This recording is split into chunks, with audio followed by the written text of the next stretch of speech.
দুনিয়া মিটাতে চেয়েছে, মিটাতে পারে, জোরে বলুন। তাই তারা চেষ্টা করছে। খুব ভালো করে বোঝেন, আপনি আমার সঙ্গে আগামী দিন মিশবেন না মিশবেন না আপনার ব্যাপার, কিন্তু আমি আপনাকে ভালোবাসি, বাঁচাতে চাইছি। গুনাহ যদি হয়েও যায় যুবক, হুজুরের মহব্বত আদবটা দিলে রাখো, হুজুরের প্রেম দিলে রাখো। তুমি তোমার ছেলের জন্য 10,000 টাকার মোবাইল কিনতে পারলে, তুমি তোমার মেয়ের বিয়ের জন্য 1,000 লাখ টাকা খরচ করতে পারলে, কখনো তোমার দিল কি কেঁদেছে যে আমার নবীর দুশ্মন একদিকে বাড়ছে, আমি কিছু করব যেখান থেকে আমার নবীর পক্ষে সৈনিক তৈরি হবে, নবীর দিনের মেসেজ দেবে, যেখান থেকে কোরআন সামনে রেখে বা আরো বিভিন্ন কায়দায় ক্ষমতার আসন দখল করে আমার নবীর ঝান্ডার জন্য লড়াই করবে। যেমন ও ক্ষমতার জায়গায় বসে আমার নবীকে মিটাতে চাইছে, এও ক্ষমতার জায়গায় বসে তার মোকাবেলা করবে। কেউ যদি হাদিস কোরআনকে সামনে রেখে আমার নবীকে ছোট করতে চায়, আমরাও প্রোডাকশন আলেম উলামা তৈরি করব, তারাও কোরআন হাদিসকে সামনে রেখে আমার নবীর শানকে, বুলানকে আর ঝান্ডাকে আরো উঁচু করে তুলবে। এটা কি কখনো তোমার আমার দিলে জেগেছে? এই যদি জাগে তবেই তো তুমি রাসূলের গোলাম জান্নাতি। জোরে বলুন সুবহানাল্লাহ। সব জায়গায় ছেলে পাঠাও, তোমার মাকসাদ থাকুক আমার ছেলে ডাক্তার হবে, উদ্দেশ্য আমার নবীর উম্মতিদের ঘরে আজকে বেউজ্জতি করা হচ্ছে, আমার ছেলে ডাক্তার হয়ে পর্দা নিশিনা উম্মতির সঙ্গে সুন্দর আখলাক ব্যবহার করে তাদের সুচিকিৎসা তৈরি করবে। এটা একটা সেবা। কথা বুঝছেন না, বোঝেন না? তুমি টার্গেট নাও, আমার ছেলেকে আইপিএস অফিসার বানাবো। আজকে গুস্তাখে রাসূলের বিরুদ্ধে আমরা কিছু বলতে গেলে, ডায়েরি করতে গেলে সেখানে গুরুত্ব দিচ্ছে না। আমার ছেলে ওখানে পাঠাবো, আমার ছেলের কাছে যখন যে কাগজ জমা পড়বে গুস্তাখে রাসূলের বিরুদ্ধে, সে সঙ্গে সঙ্গে স্টেপ নেবে, এমন ছেলে তৈরি করবে।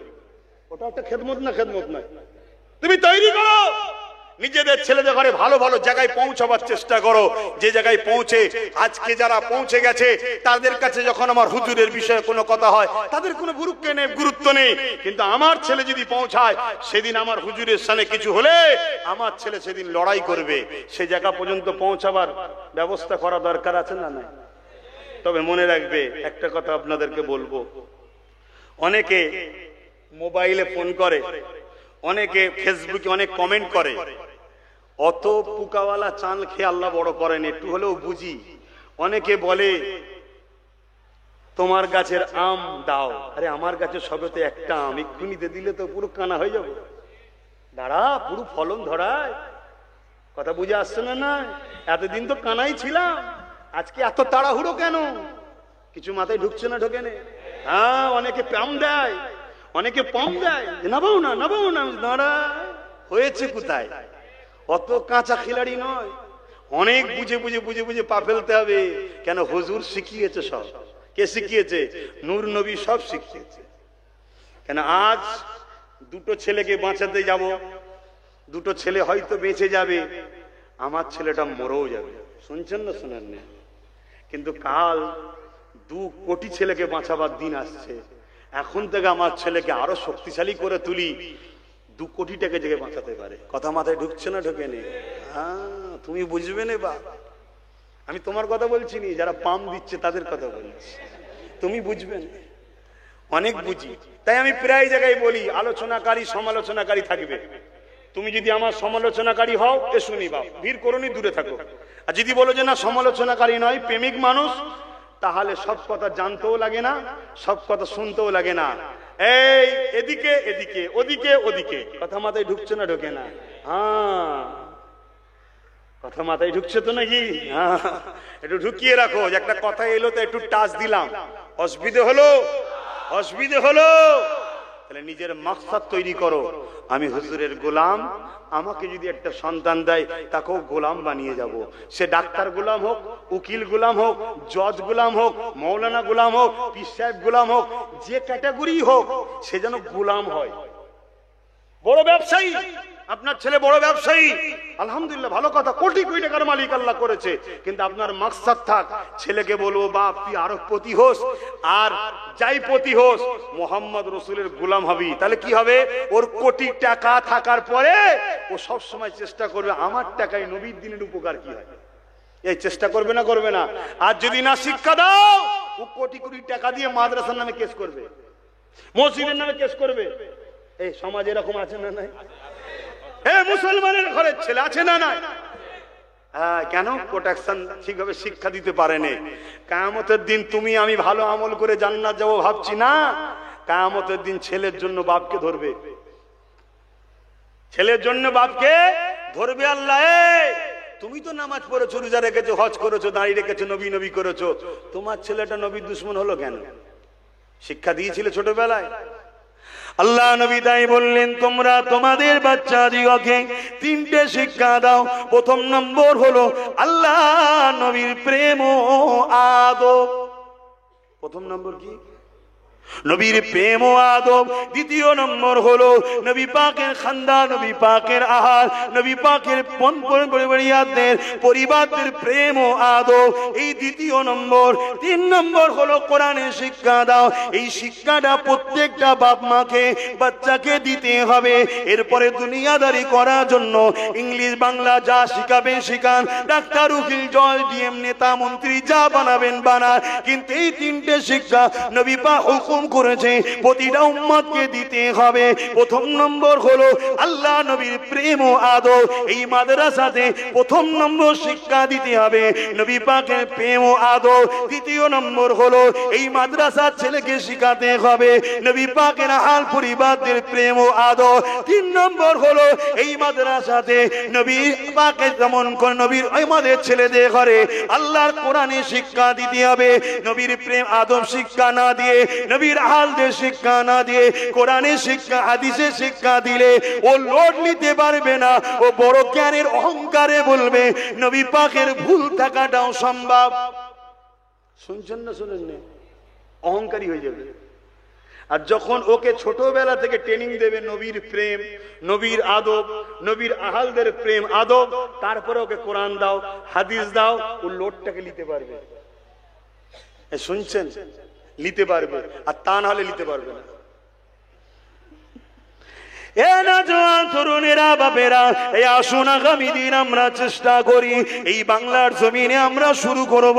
অলরেডি শুরু করে দিয়েছি, আবার নতুন করে আমরা শপথ নিই যতদিন বাঁচবো আমি রাসূলুল্লাহ দ্বীনের পাহারাদার হব, যতদিন বাঁচবো আমি রাসূলুল্লাহর গোলামি করে জিন্দেগি কাটাবো, যতদিন বাঁচবো আমার ধন দৌলত জমি জায়গা সবকিছু খরচ করে আমি চেষ্টা করব আমার বাচ্চাকে নবীর গোলাম তৈরি করে রেখে যাওয়া এবং শিক্ষা প্রতিষ্ঠান করে তোলা।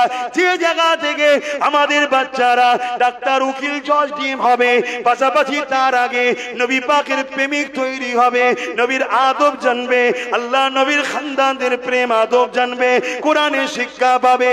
কারণ এটা তোমার আখিরাতের অ্যাসেট, এটা দুনিয়াও যেমন কাজে লাগবে আখিরাতেও কাজে লাগবে।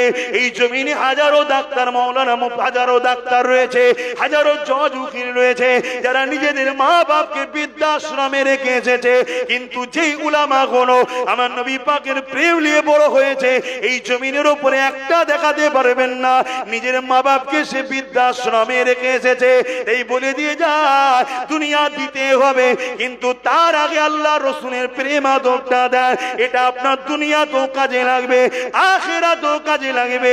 যারা নবীর প্রেমিক হবে এ যুবকেরা তরুণেরা, কিয়ামতের দিনে যদি ওর বাপ কোনো কারণে ধরাও পড়ে যায়, ওর মা কোনো কারণে ধরাও পড়ে যায়, বা ওই স্বামীর স্ত্রী কোনো কারণে সহ পড়ে যায়, মনে রাখবেন কিয়ামতের দিন ওই প্রেমিক আলেমটা, প্রেমিক হাফেজটা তার পরিবার দিগকে আল্লাহর জান্নাতে নিয়ে যাবে। এ নওজওয়ানেরা, নবী আমার জানিয়ে দিলে আল্লাহ পাক আলেমে হাক্কানীদেরকে এত সম্মান দিয়েছে, একটা নয় দুটো নয়, 100 নয় 200 নয়, 1000 নয় 2000 নয়, 70,000 এমন লোককে জান্নাতে নিয়ে যাবে যারা কিনা দুনিয়া জমিনে অন্যায় কোন ভুল করার জন্য আল্লাহ তাদেরকে জাহান্নামে ঘোষণা দেবে। কিন্তু আলেমে হাক্কানী দাঁড়িয়ে গিয়ে বলবে আল্লাহ পাক এরা দুনিয়া জমিনে আমাদেরকে মহব্বত করেছে, ভালোবেসেছে। আমরা আপনার নবীর ডাঙ্কা বাজাতাম, এরা আমাদেরকে গার্ড দিয়ে রাখতো। আপনার নবী ডাঙ্কা বাজাবার জন্য তাগুতি শক্তিরা আমার বিরোধী করেছে, জালিমরা আমাদের বিরোধী করত। কিন্তু এই সকল বাপেরা, ভাইয়েরা, মায়েরা, বোনেরা এরা সর্বদিক দিয়ে আমাদেরকে সহযোগিতা করেছে। আল্লাহ পাক আজকের কঠিন দিনে এরা বিপদে পড়ে গেছে, আমরা আপনার কাছে আশা রাখি এদেরকে আমাদের সঙ্গে জান্নাতি করে দাও। এ যুবকেরা শুনে রেখে দাও, 70,000 এমন লোককে আলেমে হাক্কানীদের সাথে আল্লাহ পাক জান্নাতি বানিয়ে দেবে। আরো জোরে বলুন সুবহান।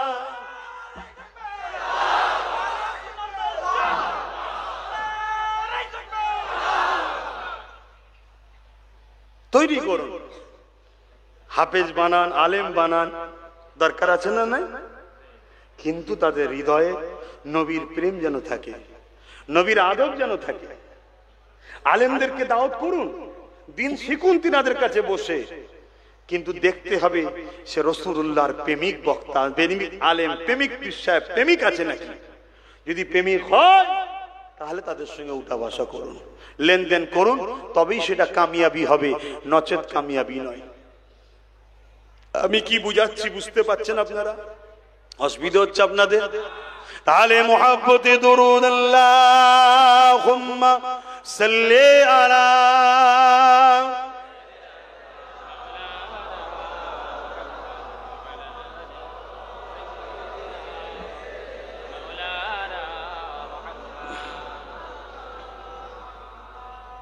रहमत बरस रही है दरबार मुस्तफा में, रहमत बरस रही है दरबार मुस्तफा में, बिन मांग मिल रहा है दरबार मुस्तफा में, रहमत बरस रही है दरबार मुस्तफा में। उन पर दुरूद हर दम, उन पर सलाम हर दम, उन पर दुरूद हर दम, उन पर सलाम हर दम, हर एक पर रहा है दरबार मुस्तफा में, बिन मांग मिल रहा है दरबार मुस्तफा में, रहमत बरस रही है दरबार मुस्तफा में। अल्लाहुम्मा सल्ली अला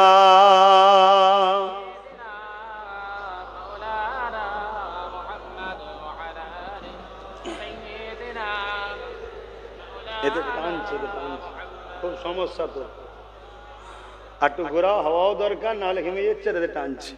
বাপেরা, ভাইরা, মেসেজ একটাই, নবীর ঘরে এসেছি, নবীর ঘরকে উদ্দেশ্য করে মাহফিল, সেই ঘরে এসেছি। উদ্দেশ্য আগামী দিন আমাদের বাচ্চারা রসুলের প্রেমিক হোক, দুনিয়া আখিরাত কল্যাণ হবে। বলুন আল্লাহুম্মা আমিন।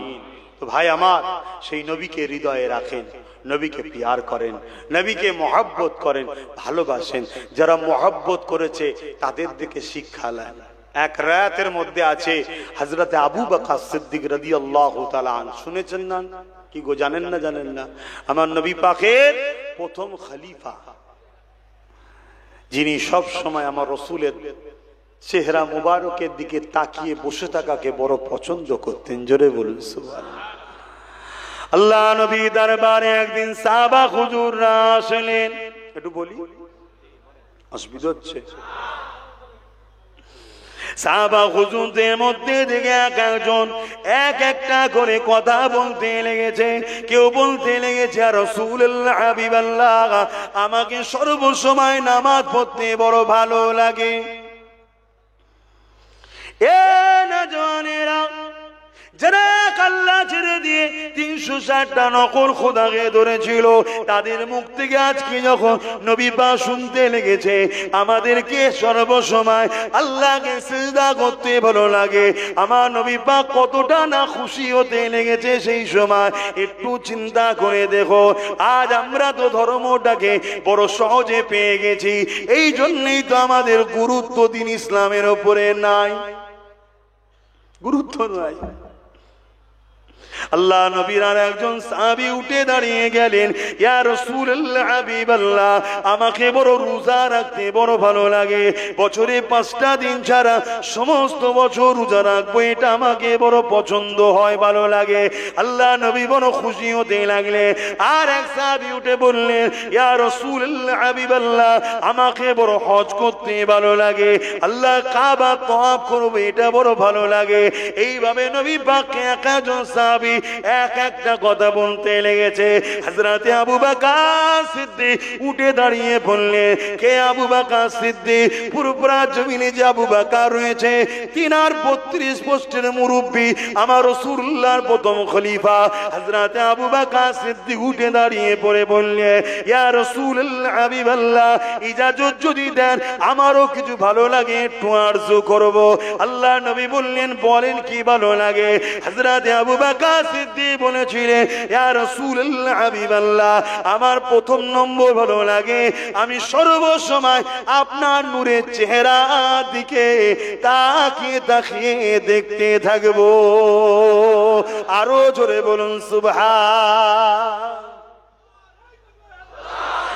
এ নওজওয়ানেরা, আল্লাহ নবী সাহাবী হযরত আবু বকর সিদ্দিক বলতে লাগলে, দ্বিতীয় নম্বর হলো, ইয়া রাসূলুল্লাহ হাবিবাল্লাহ, আমি আপনার কদমের কাছে সারা জীবন থাকবো, সর্বসময় থাকবো, আপনার কদম থেকে যেন আমি না সরে যাই, এটা আমার বড় ভালো লাগে।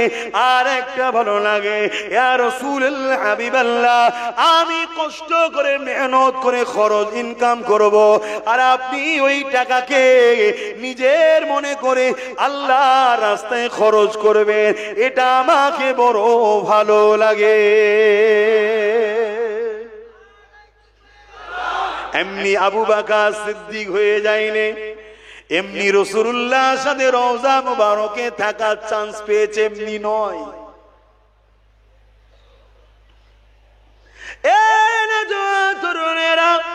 এইভাবে যখন বিভিন্ন কারণে আল্লাহ নবী যখন সাহাবাদেরকে বলতেন, বাবারা কে আছো বাবা, ইসলামের জন্য মাল দাও বাবা, মসজিদ হবে মাল দাও বাবা, জালিমদের মোকাবেলার জন্য প্রস্তুত নিতে হবে মাল দাও বাবা। এইভাবে নবী পাক যখন ইসলামের জন্য বারবার অর্থ চাইতেন, হযরত আবু বকর সিদ্দিক ঘরে এসে চোখের পানি ফেলে নামাজের মুসাল্লায় দাঁড়িয়ে দাঁড়িয়ে কাঁদতেন আর বলতেন, আল্লাহ এমন একটা আয়াত আপনি নাজিল করে দেন, আমার নবী যেন কারো কাছে না চাইতে হয়, আপনি আয়াতের মধ্যে নাজিল করে দেন, এই ইমানদারেরা তোমাদের জান মাল ধন দৌলত সবটাই হলো রাসূলুল্লাহ, সে যেমন করে নিজে খুশি খরচ করবে। এইভাবে আবু বকর সিদ্দিক বারবার কেঁদে কেঁদে দোয়া চাইতেন। একদিনের কথা, হযরত আবু বকর সিদ্দিক ঘরের মধ্যে নিজের ঘরে রয়েছে, আল্লাহ নবী আসলেন, সোজা এসে হযরত আবু বকর সিদ্দিক দাঁড়িয়ে গিয়ে সালাম দিলেন নবী পাককে, নবী সালামের জবাব দিলেন। আবু বকর সিদ্দিকের ঘরে ঢুকে নবী কোনো দিকে না তাকিয়ে যেখানে আবু বকর ধন দৌলত রাখতো ওই জায়গায় সোজা গেলেন, ধন দৌলত যতটা নবীর প্রয়োজন ছিল নিজের মনে করে নিয়ে চলে আসে। আবু বকরকে জিজ্ঞাসা করলেন না। হযরত আবু বকর বলে, আমি দাঁড়িয়ে রয়েছি। আল্লাহর নবী গিয়ে নিজে হাতে নিয়ে ঘর থেকে বেরিয়ে চলে গেলেন, একবারও বললেন না আবু বকর লাগবে, নিয়ে যেতে লেগেছি। আল্লাহ নবী বেরিয়ে গিয়ে আবার ঘুরে এসে আবু বকরের দিকে চেয়ে মুচকে এসে বলেছিল, আবু বকর তোমার দোয়াটা আল্লাহ কবুল করে নিয়েছে। আরো জোরে বলুন সুবহান। এখন যদি আমি নেবে পকেটে হাত দিই, ঝগড়া হবে না? হবে না? মুরিদের তখন হুঁশ থাকবে না যে কে হাত দিচ্ছে। টাকা এমন জিনিস হয়ে গেছে মুরিদদের কাছে, তা বলে সবাই নয়, সবাই যদি হতো তাহলে এই পর্যন্ত গেল কি করে? এই দাদা হুজুরের মুরিদরাই করেছে তো নাকি? পুরপুরাই যে বিল্ডিং তৈরি হচ্ছে, দাদা হুজুরের মুরগিটা করছে না ঘরে, কথা বলছে না তো? আমি কিন্তু দোয়া করে দেবো। আমি আবার বলছি, আমি কারো কাছে বাঁধা নাই, ধরা নাই, আমি কারো সব ভালোবাসেন শেয়ার করতে হবে। আমি একা বকবো আর আপনি শুনে যাবেন, ও স্কুল আমি নেই। আওয়াজ দেন, এটা আপনারা করেছেন হ্যাঁ কি না? কিন্তু হযরত আবু বকরের প্রেম দেখছেন কেমন? শুধু বলতেন আল্লাহ আমার নবী কেন চাইবে।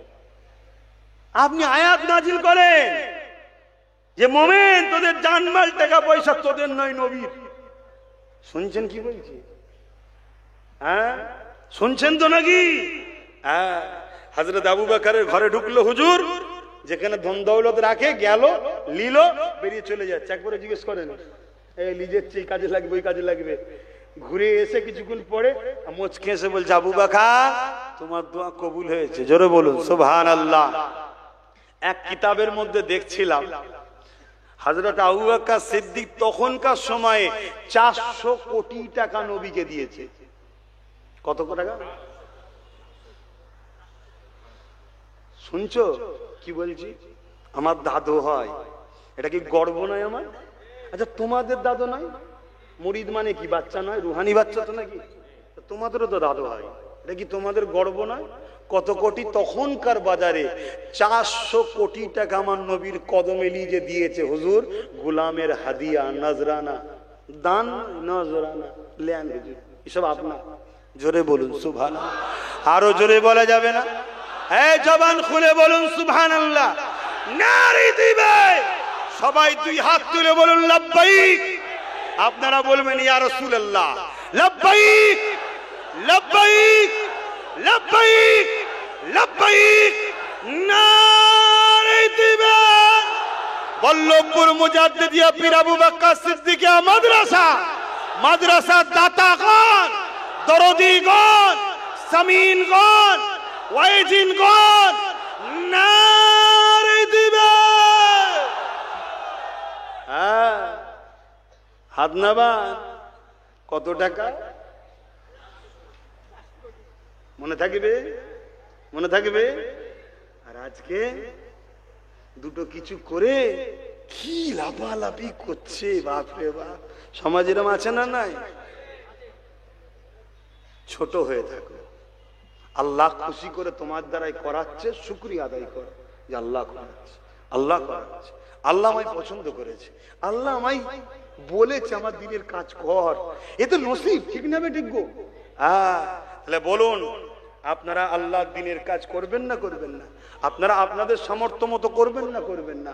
আল্লাহকে সাক্ষী রেখে বলুন, সামর্থ্য মতো দিনের কাজের সঙ্গে জড়িয়ে থাকার দরকার আছে না নাই? জোরে বলুন দরকার আছে না নাই? বিগত দিন যখন ডেকেছিলাম তখনই পাশে পেয়েছি, আগামী দিনও যখন হকের জন্য, দ্বীনের জন্য, রাসূলের জন্য, সুন্নাহর জন্য যখনই ডাকবো এই হাতগুলোকে পাশে পাবো তো নাকি? আপনার খবরদার মনে রাখবেন, মজবুত হন, মজবুত হন। নিঃশ্বাস কাল ফুরিয়ে যাবে, সব রয়ে যাবে, সব রয়ে যাবে। কোন রকম ভাবে এ দুনিয়া থেকে কিছুই নিয়ে যেতে পারবো না, রয়ে যাবে। এই মাদ্রাসা থাকবে, আমি চলে যাব, মাদ্রাসা চলবে, আমার কবরে সওয়াব যাবে, আপনার কবরে যাবে। জুড়ে যদি থাকি, আছি না নাই জুড়ে? কথা বলুন। এই মাহফিল থেকে মাত্র 10টা লোক হাত তুলবেন টকটক করে। এই গতবারও যেমন দিচ্ছেন, আবার বলুন 10,000 করে টাকা কে কে দেবেন এই প্রতিষ্ঠানের জন্য? 10টা লোক, প্রথম কে হাত তুলে দেখি? 10টা লোক 10,000 করে টাকা কে দিতে ইচ্ছুক আছে দেখি? দিনের সঙ্গে জড়িয়ে থাকবেন, প্রতিষ্ঠানে জড়িয়ে থাকবেন, কোরআনের মাহফিলে জড়িয়ে থাকবেন, কোরআন শিক্ষা দেওয়া হবে, জড়িয়ে থাকবেন। আরে 10,000 টাকা কত জায়গায় তো খরচ হয়ে যাচ্ছে, চিকিৎসা, বিমারে, কত জায়গায়। 10টা মানুষ হাত তুলে বলুন দেখি, বলুন। কেন প্রতিষ্ঠান চালাতে খরচ আছে না নাই? আপনারা চালাবেন না? 10টার মধ্যে প্রথমে হাত তুললে বলতে হবে না, উঠে দাঁড়াবেন, সবাই দেখুক, সবাই সাক্ষী থাকুক যে হ্যাঁ আল্লাহর এই বান্দাটা দিয়েছিল। কে আছে সর্বপ্রথম? আজকে এই বছরে সে তো খাতায় এন্ট্রি করতে হবে, বাপ এখানে হবে না। মেন গেটে যারা ওয়াদার টাকা ছিল, মেন গেটে খাতায় এন্ট্রি করতে হবে, ওখানে দিন। ভাই বলুন ভাই, সর্বপ্রথম কে হাত তুলবেন যে নিয়ত করবেন যে আমি আজকে নিয়ত করছি আমি পরে দিয়ে দেবো? যেমন এই দেখেন একটা ভাই গত বছর ওয়াদা করেছিল, আজকে দিতে এসছে। গত বছর ওয়াদা করেছে, আজকে দিতে এসছে। সর্বপ্রথম কে হাত তুলে দেখি? 10,000 টাকা। উঠে দাঁড়ান। মাশাআল্লাহ মাশাআল্লাহ। আপনার তো ঘর এখানে নয়, তাহলে আহারে ভালোবাসার টানে চলে এসছেন। এখানে ছাত্র আছে নাকি? আচ্ছা ঠিক আছে। মিনাজ তো দিয়েছে, আবার দেবে। মিনহাজ একাই বলছে 50,000 টাকা দেবে। বলুন আলহামদুলিল্লাহ। আল্লাহ কবুল করো, বলুন আল্লাহুম্মা আমিন। নারী দিবে, নারী দিবে। বলুন মিনহাজ যখন 50,000 দেবো, ওর সাথে আমিও সাথ দিই, আমিও 50,000 টাকা দেবো ইনশাআল্লাহ। 10,000 কিন্তু 10 নারে তাকবীর। বন্ধুরা 10,000 কিন্তু 10টা চাইছি। একজন উঠেছে, কোথায় গেল? কি নামটা জানো? আলিম উদ্দিন মিয়া। আমার সংগঠনের মুরব্বী। মুরব্বী হয় না, মুরব্বী বানিয়ে দিলাম। আর মুরব্বী অভাব হয়ে যাচ্ছে তো। 10,000 টাকা দেবে। একজন উঠেছে। আর 9টা বান্দা দরকার আল্লাহর। 9টা প্রেমিক কে আছে বলুন দেখি, তারপর আলোচনা করব। শুধু ওয়াজ শুনবেন, তৈরি করবেন না।